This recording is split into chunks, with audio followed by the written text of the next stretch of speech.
we all know it. I don't care if they have a damn conga line in the end zone. You could have called that from the last row with 8 beers in you. It's gotten to be too much of a love-in for me. Now I hope somebody hits somebody.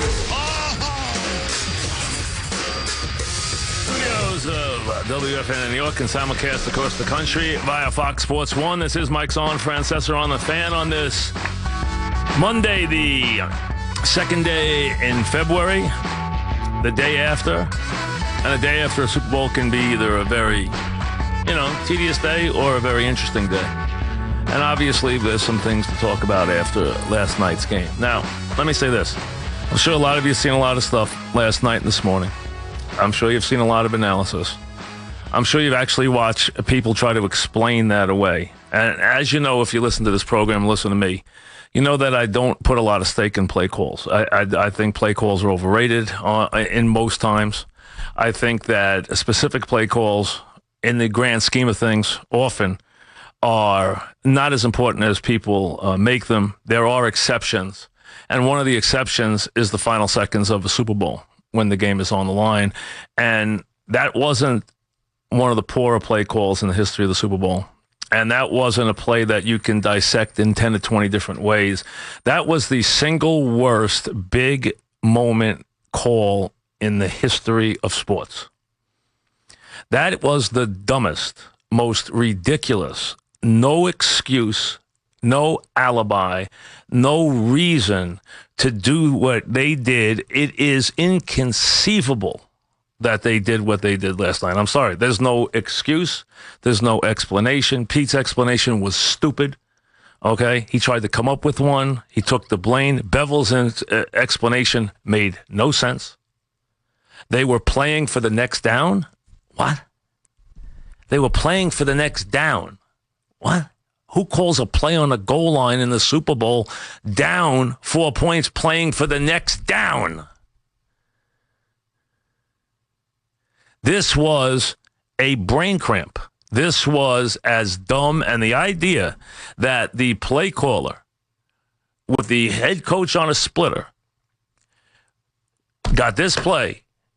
They got this together. Whoever said pass, whether it was the coach to the coordinator or the coordinator to coach and then to the quarterback, how one of the three didn't turn around and say, "Are you nuts?" There's no act of deception here. There's nothing. First of all, I'm not even going to get into that running a pass play out of that formation into the middle of the field made no sense. The only pass, and a pass I will not even accept as an option there, but the only pass you could ever even think of throwing there would be out of a tight formation, out of a power formation with tight formation, which means you're all in, your tight ends are in, you're in a jumbo look, you're in an I formation, and you don't give it to the back, and then you sprint a guy to the corner by himself, and if he's not by himself, you throw it in the 15th row. That's the only pass play you could even consider at that point of the game. But to go into a pass formation, spread it out, and throw a slant into the middle of the field, if I live to be 200, I'll never see anything as dumb in my life. Listen, sometimes there's just no explanation for just being dumb. This was a wonderful game. We can get into all the twists and turns. We can get into this Pat comeback. We can get into a million things. We can get into things that happened before the half. We can get into the Lane injury. We can get into the bad coverage on this guy, the Pat's bad coverage before the half, the bad coverage on Gronkowski. We can go down the line. Wonderful performances like Edelman, I thought was the best player on the field last night. I'll give you 100 different things we can talk about, but it doesn't matter. None of it matters. After a circus play, not as good a catch as Tyree because the catch was easier. It landed on him. It was just a fluky play, but it happens. The play happens. And they now go from being a team that's about to lose to a team that is about to win. The Pats are stunned. You hand it to Marshawn Lynch, who almost scores on first down. You now have the game. The Pats have capitulated. They are not calling timeout. They're saying, you know what? We're going to live and die with what's going on here. what we're going to happen here is we're going to save our timeouts because we're going to think about, I'm sure they're working on a kick return over there, and they're figuring that Marshawn's going to score on the next play anyway. So they saved their timeouts. And they let the clock run. And you figure you have a guy who's got 100 yards rushing, who is the most unstoppable short yardage back we have seen in a decade. This isn't a team that doesn't have a running back. This is a team that's got the best guy to do that in the world. They couldn't stop him once, no less 3 times. I would bet you my house they couldn't stop him twice, no less 3 times. I'm not even sure they'd stop him once. He almost scored from the 5 on the first down. Line up, power, block it, touchdown. He probably would go in backwards. Then you're worried about kick return and Tom making a play or a pass interference. We all understand there's that 10% chance the Pats could have come back and got a field goal. Okay, maybe they could have. I'm not going to tell you that it's 100%. It's not. But it's, 10% because they're going to kick it out of the end zone and they're going to have to make 3 plays against that defense in 20 seconds and kick a field goal. All right. So be it. We're never going to get to that. The bottom line was Seattle was a yard away, and they got everything. They have 3 downs. They're a yard away. They just got 4 yards on first down. The clock's running. The Pats are devastated. Brady has his hands in his head in his hands. Knowing I can't believe this is happening to me again in Arizona. I'm losing again. And all of a sudden, we go to a spread and throw a slant. Forget whether the quarterback executed the slant or not. It's irrelevant. When you put the ball in the air, 2 out of 3 things that happen are bad. When you put the ball in the air is when you have to. In football, you never put the ball in the air if you don't have to. Now, if you run it there on second down and he gets stoned, you call timeout, and then you have some clock issues to think about. You know you're going to run it on 4th down. What are you going to do? Are you going to hammer it on 3rd down and take your 1 chance, or do you want to give yourself 2 chances? And that's where the play fake would come in on 3rd down. They were 1 timeout short of that part of it. That does not even come into the discussion until after you have hammered them on 2nd down. And the way he ran on 1st down, they almost didn't stop him. If he did twist it the other way, he would have scored on 1st down from the 5. You're never stopping that back. Nobody stops him. He'd had 102 yards in that game, and he'd had an ordinary game. I have never in my life I've seen teams, listen, I've seen a lot of teams blow games. I've seen a lot of peculiar endings, but not one when it came down to you actually taking the championship and saying, wait a second, we don't want this. You take it, it's yours, and throw it across the field. Now, I'm telling you that if they had scored on that play and won the game, I would have come in here and told you Seattle won, but they made the dumbest decision I've ever seen had they put the ball in the air there. So the idea that I wouldn't have brought this up or somebody wouldn't have brought this up, this made no sense. Sometimes things make no sense. This made no sense. There's no excuse. And their excuse is so feeble because no excuse makes sense. We were going to hammer him on 3rd and 4th down. What? You're throwing it on 2nd down because you know you can That's what Pete said. Well, we were going to hammer him on 3rd and 4th down. Well, then why wouldn't you just hammer them on 2nd down? Why would you risk your championship on 2nd down? They basically said we were trying to get rid of the down. Why? You were passing it. An incomplete pass was not going to help you there. The same time, if you would run it in versus you throw it in. If you're figuring, well, no, we didn't want to score, then why would you throw it? We were setting up for the last 2 downs. What? It was a clock issue. How was it a clock issue? You had everything in your favor. Everything was perfect. You couldn't have had it any better. The clock's running. You have a timeout. You have 3 downs and the best short yardage back in the world. And you made him a spectator.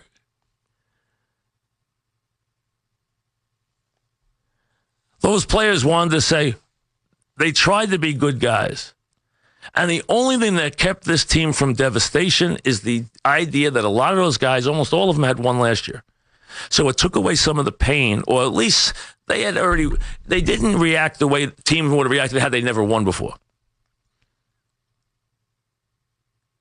But the idea that that's what you came away, that 3 guys thought of that, and actually one didn't say, guys, wait a second. What are we doing? We're throwing it here?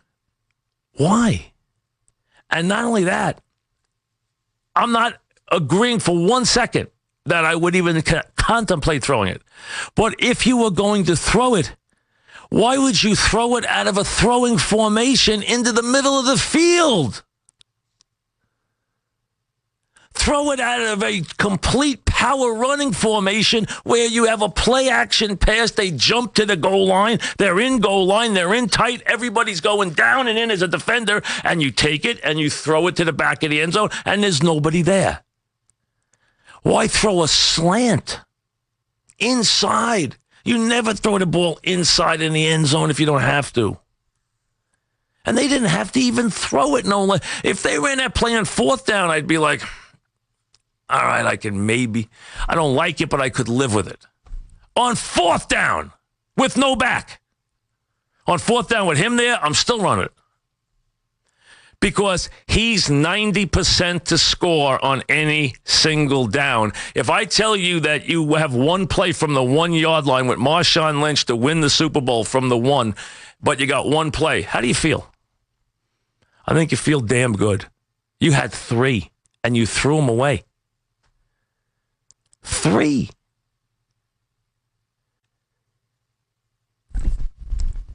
I've never, ever.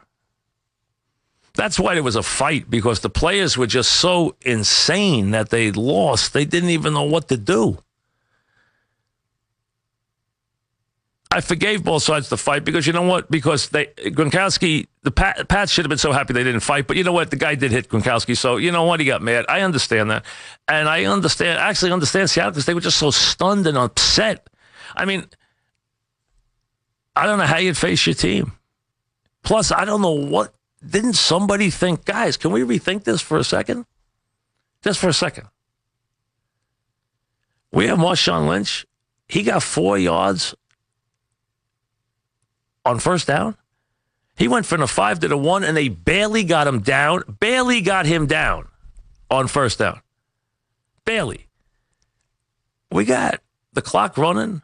We got a timeout. It's 2nd and goal from the 1. We got the beast mode here, and we're not giving them the ball. Like I said, there is not a way to rationalize it, defend it, explain it, or digest it.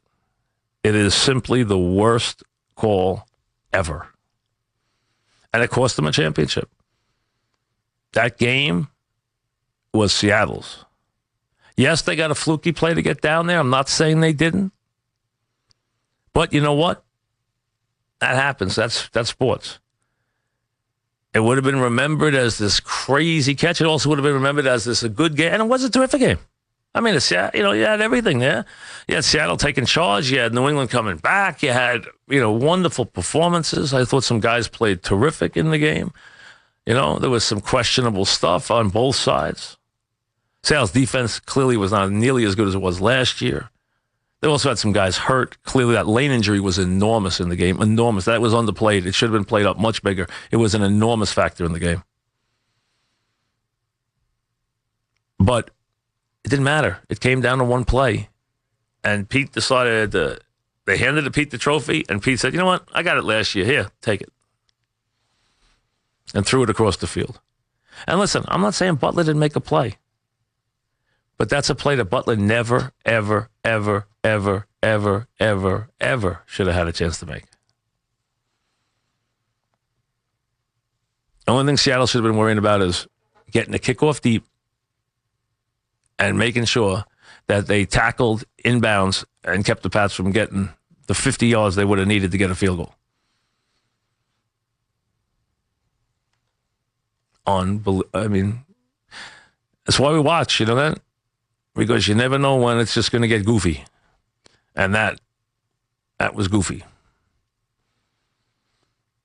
Your calls, and there's a lot of the stuff that we got from that day, including, I'll get to all of it. We got a lot of stuff. A lot of stuff from the pregame, a lot of stuff the postgame, a whole lot of stuff to get to. But there's really only one storyline, and that is they turned Marshawn Lynch into a spectator. Here's the Mink Man.